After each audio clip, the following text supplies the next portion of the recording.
জানতো বলতো যে একটা ভাইরাস এসে হঠাৎ পৃথিবীর মানুষের জীবন থমকে দেবে? দিয়েছিল তো 2020 সালে করোনা। ভবিষ্যতের পৃথিবীতে এমন এক ধরনের রোগ দেখা দিল যেখানে মানুষ ফাঁকা জায়গায় বেরোতে পারছিল না।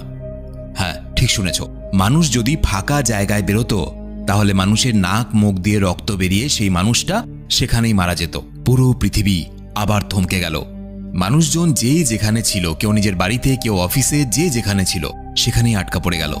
এমন সময় তারা ঠিক করলো বাইরে বেরোলে যখন মৃত্যু অপেক্ষা করছে, সুতরাং কেননা মাটির ভেতরে একটা সুড়ঙ্গ বানানো যাক। বাইরে বেরোতে পারছে না তো কি হয়েছে, এখন থেকে মানুষ মাটির ভেতর দিয়ে যাতায়াত করবে। সম্ভব যদি